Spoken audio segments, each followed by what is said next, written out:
Wabarakatuh. Perkenalkan, nama saya Joni Mahardani dengan NIM 22121811052. Saya dari kelas Teknik Elektro Ekstensi E. Di sini saya akan menjelaskan tentang broadband network.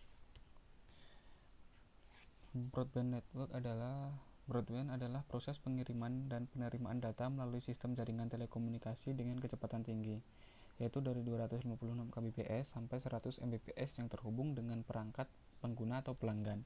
Broadband merupakan teknologi komunikasi yang dapat menyediakan dukungan layanan yang always on and fast access. Aplikasi dari broadband antara lainnya adalah Advanced Computer Application, Video on Demand, Video Conferencing, Computer Aided Design, E-Government, E-Learning, and Telemedicine. Teknologi akses broadband yaitu Wireline Broadband Access yaitu XDSL dan FTTH dan HFC. Sedangkan untuk wireless broadband access yaitu wireless LAN atau Wi-Fi dan WiMAX.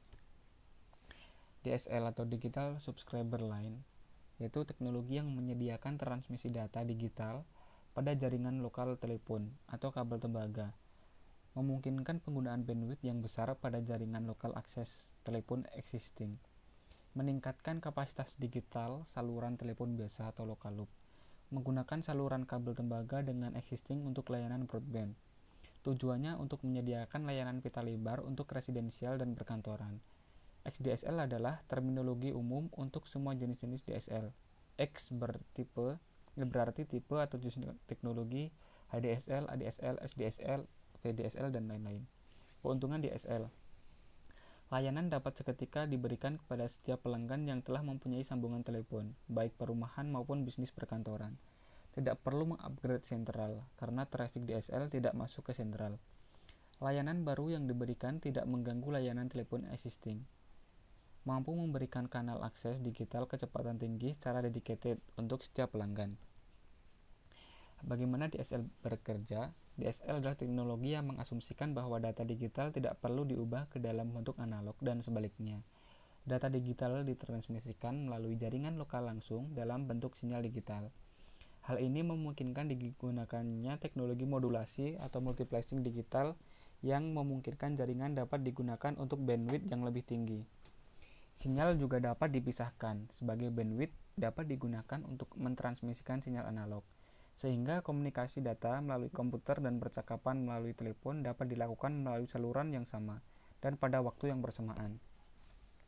ADSL atau Asymmetric Digital Subscriber Line yaitu teknologi akses yang memungkinkan terjadinya komunikasi data, voice, dan video secara bersamaan menggunakan media jaringan akses kabel tembaga satu pair. Disebut asimetrik karena rate atau kecepatan transmisi dari sentral ke pelanggan atau downstream tidak sama dengan rate transmisi dari arah pelanggan ke sentral atau upstream. Bitrate downstream 8 Mbps, untuk upstreamnya 640 kbps. Aplikasi ini digunakan untuk menyalurkan layanan broadband. Untuk komponen ADSL yaitu modem ADSL, splitter, DSLAM, remote DSLAM, ATM switch, BRAS, radius, dan NMS. Seperti ini konfigurasi dari ADSL, yaitu dari residential, the ports, ini ada telepon, PC, modem, kemudian disalurkan ke port splitter. Jika informasi berupa voice, maka akan disalurkan ke sentral PSTN, ke telepon hingga ke ESP atau internet. Jika informasinya berupa data, maka disalurkan ke ATM atau IP switch, kemudian ke RAS, ke IP, dan yang terakhir ke ISP atau ke internet yang dituju. Kelebihan atau keunggulan teknologi ADSL. Satu saluran telepon dapat digunakan untuk pembicaraan telepon dan akses data, seperti internet, file transfer, email, dan lain-lain pada saat bersamaan. Koneksi ke internet lebih cepat dibanding menggunakan analog modem. Sifat hubungannya yaitu dedicated connection.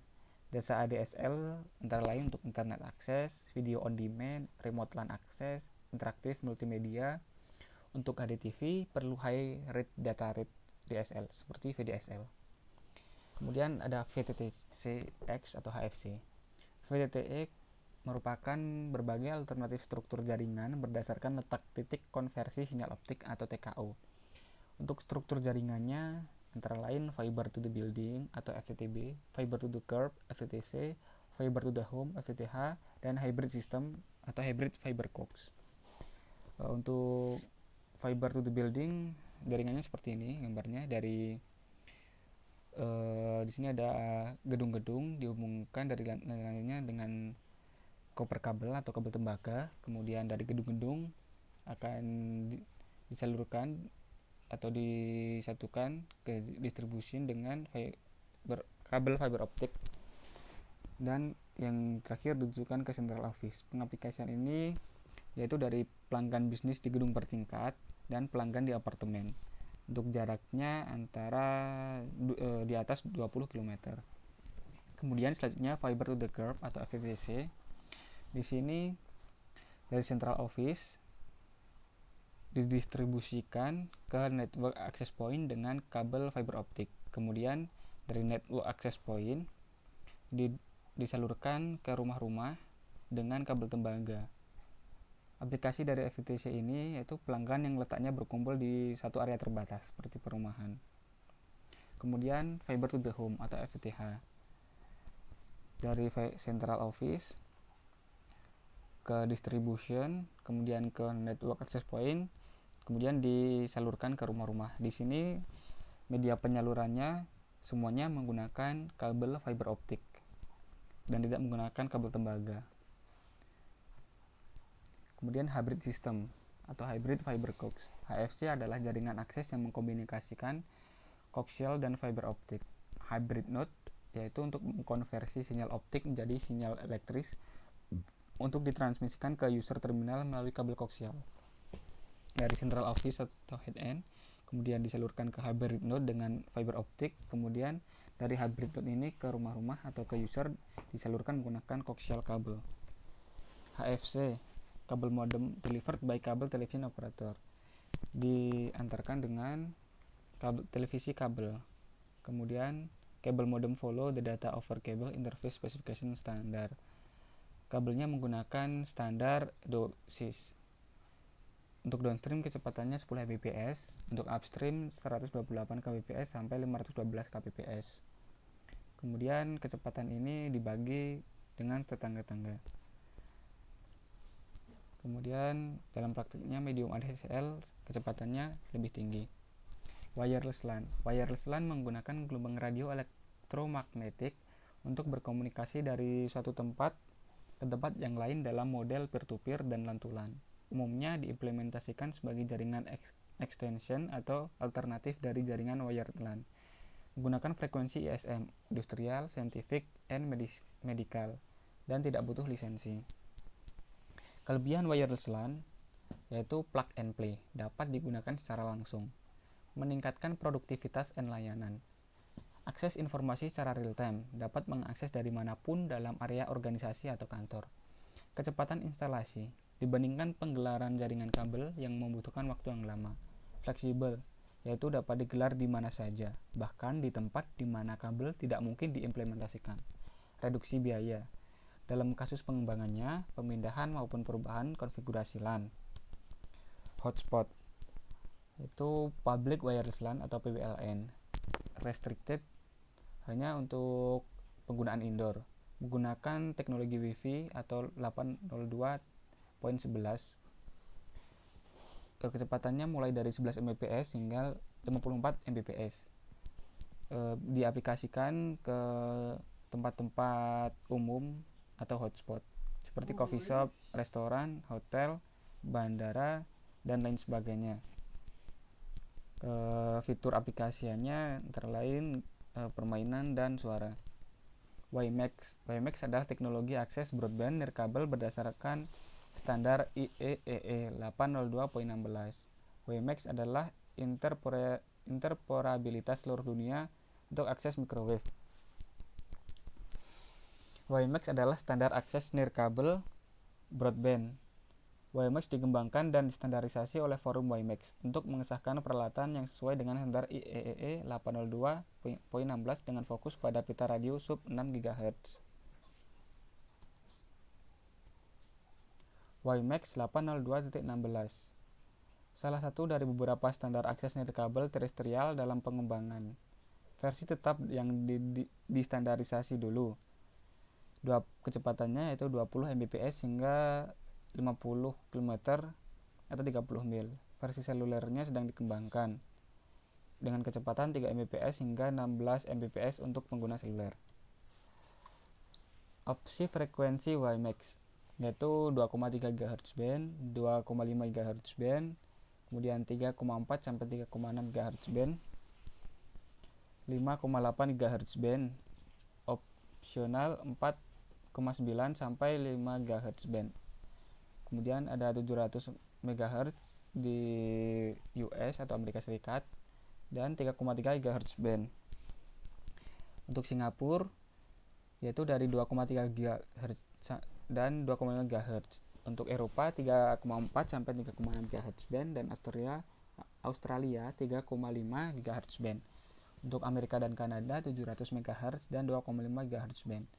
Di Indonesia untuk mobile yaitu 2,3 GHz band dan lebih tepatnya 3,3 GHz band. WiMAX untuk masyarakat seperti ini gambarnya. Base station ke internet dan PSTN. Untuk WiMAX untuk konektivitas kampus yaitu dari base station, main building atau bangunan utama, kemudian disalurkan ke building 1 dan building 2. Kemudian di main building atau base station ke internet dan PSTN. WiMAX untuk komunikasi lepas pantai. Di sini digunakan untuk drilling platform seperti pengeboran minyak. Kemudian dari pengeboran minyak ini dihubungkan ke onshore office atau kantor pusatnya. Untuk WiMAX keamanan umum yaitu terdiri dari ambulan, terus kemudian pemadam kebakaran dan kepolisian. Dari ketiga jenis ini kemudian dihubungkan ke control center seperti ini. WiMAX untuk jaringan pribadi seperti cellular backhaul, wireless service provider backhaul, offshore communication, dan bagging networks. WiMAX untuk jaringan umum itu seperti internet, cafe atau webbar, residensial, bisnis, manufaktur, dan sekolah atau universitas. Perbandingan 2G atau 3G, Wi-Fi, dan WiMAX. WiMAX jaringannya sudah 4G, sedangkan Wi-Fi jaringannya adalah transisi dari 2G atau 3G ke 4G. Untuk 2G atau 3G, full mobility, security, dan quality of service-nya terjamin. Wi-Fi terdapat jaringan yang tidak kompleks atau simple dan ada broadband. Untuk WiMAX mengcover 2G atau 3G dan Wi-Fi dengan tambahan large coverage. Sekian dari saya, mohon maaf bila banyak kekurangan. Saya akhiri, wassalamualaikum warahmatullahi wabarakatuh.